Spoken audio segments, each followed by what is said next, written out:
Hi, my name is Ruth Crothers, and I am one of the co-owners of A Plus Shoes, along with Alan Levine, who you will hear from later on in this presentation.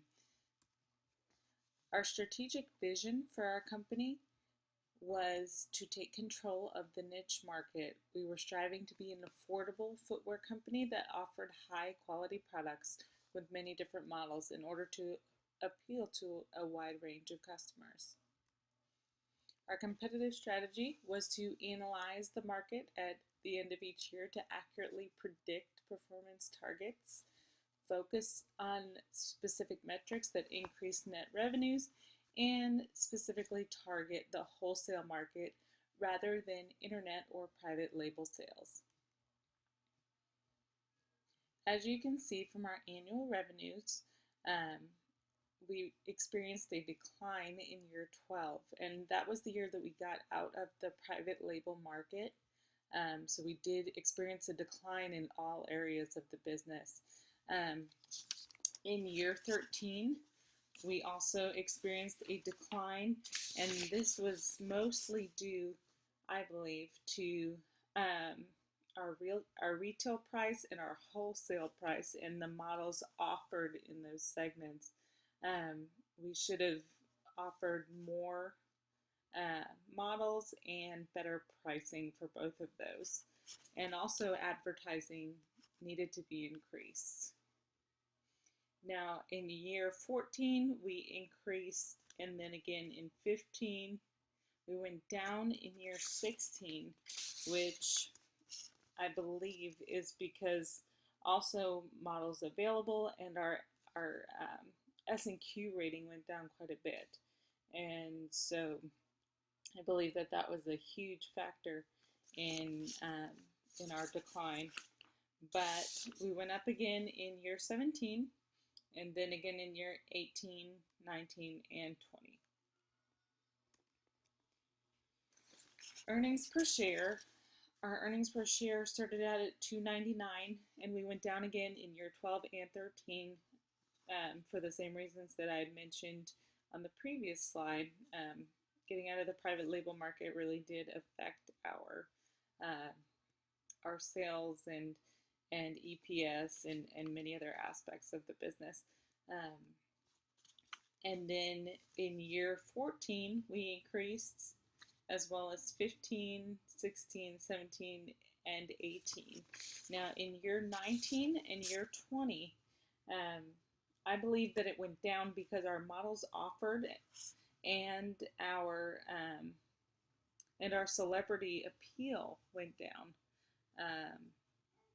This was a huge decrease for us at the very end, and I think we should have probably paid better attention to the demand and adjusted our models offered there.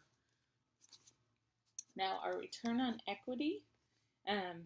Once again, during that year 12 and 13 period, we suffered a decline, but then we slowly increased after that, and then hit our max in year 18, and then went down again in 19 and 20. Also, for the same reasons mentioned, that the models offered and the wholesale price, really, we should have been more on top of that to be able to reach the demand. Our credit rating was great the whole time. We worked really hard to pay off any loans that we got right away. That way we could maintain an excellent credit rating so that when we wanted to expand and add plant capacity, we were able to do so very easily, and that worked out really well for us. I'm now going to turn over the presentation to my co-owner, Alan Levine. All right, thank you, Ruth. All right, my name is Alan Levine. I am co-manager of A Plus Shoes, and I will be continuing the presentation today. And first, we're going to be talking about stock prices. Your company's stock price is a function of earnings per share, return on equity, your credit rating, and also some other metrics too, but those are the main ones. All right, so we did pretty well the first year. We made some pricing decisions that impacted us well, and then in year 12 we took a pretty big dip in our stock price, as well as year 13. So the main reason for the dip in year 12 is our earnings per share also dropped as well. And that was mostly due, what I think, to some pricing issues, which I'll touch on a little bit later. But basically we were pricing our wholesale and internet too close. Year 13 was the year where we tried to do private label and basically just strategized that unsuccessfully, which I'll also touch on a little bit later. But that's why our stock price was so low in year 13.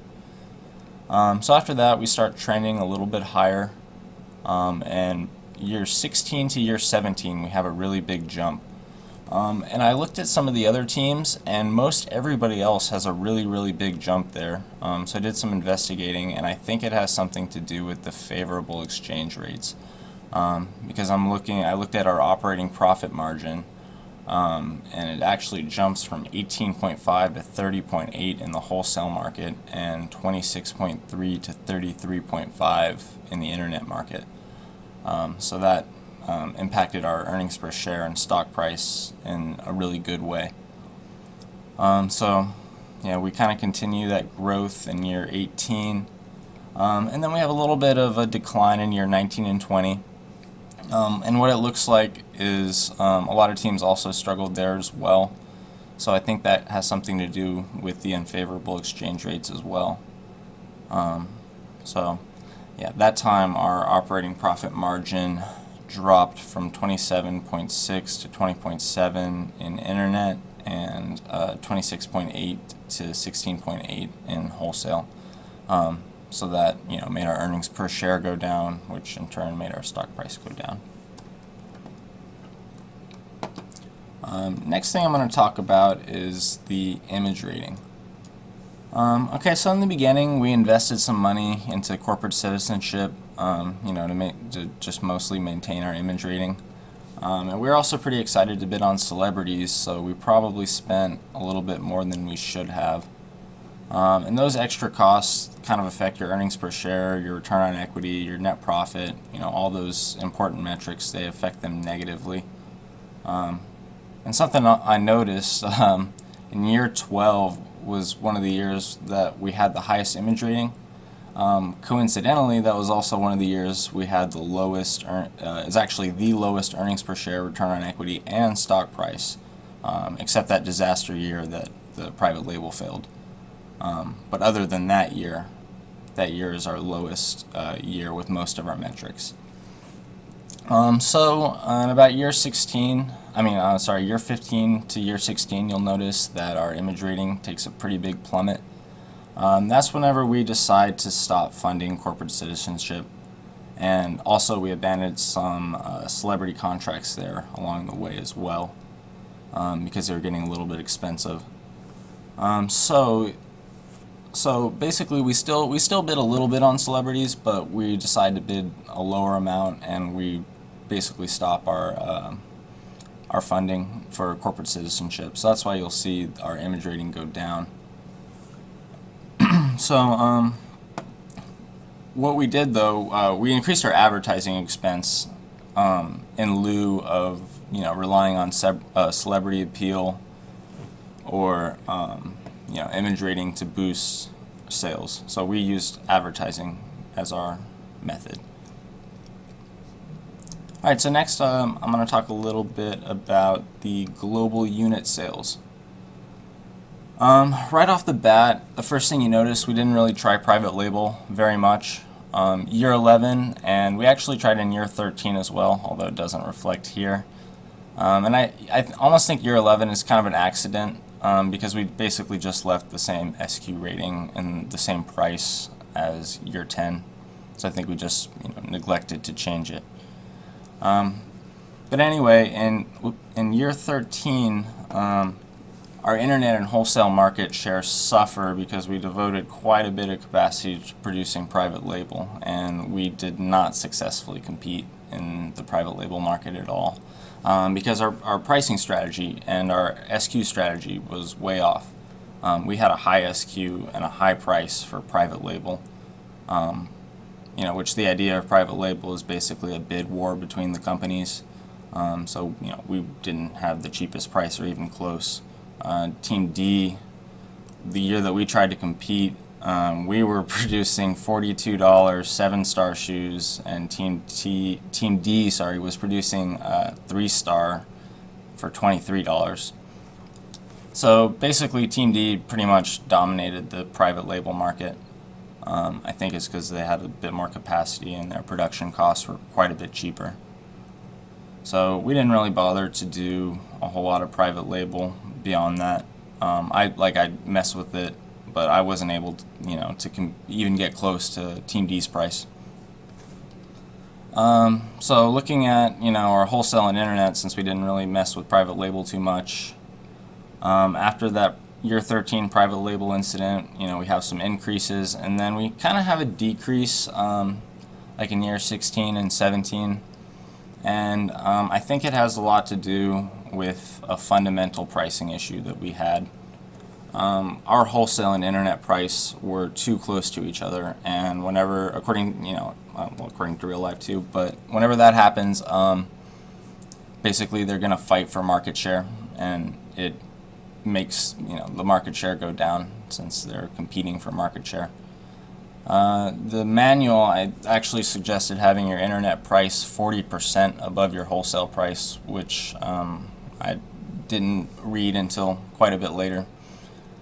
So we basically didn't use that strategy at all. So I think that's why our market share, our global unit sales suffered a little bit there.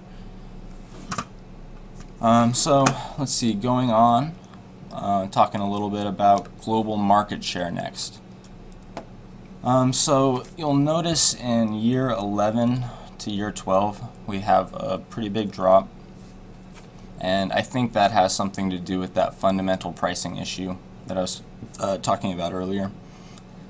Because in Latin America our wholesale price was 90 that year, and our internet price was 61. So I mean that's completely opposite. And so we kind of after that little mishap, we fixed our strategy a little bit, minus the year 13 private label stuff. And we also have some more pricing issues whenever we take a drop in year 16 and year 17. In Europe and Africa specifically, our wholesale and internet price were just so close to each other, so they were just fighting for market share. So like I said, I realized that a little bit later in the game, so that's why we start to trend a little bit more later on.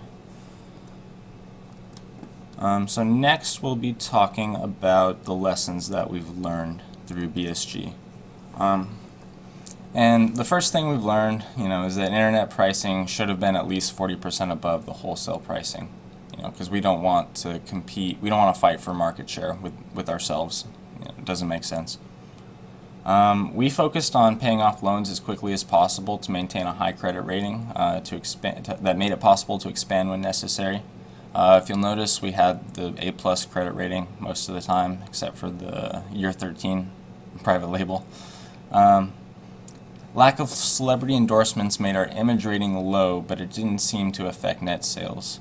We basically advertised, raised our advertising expense rather than going through celebrities or doing the corporate citizenship.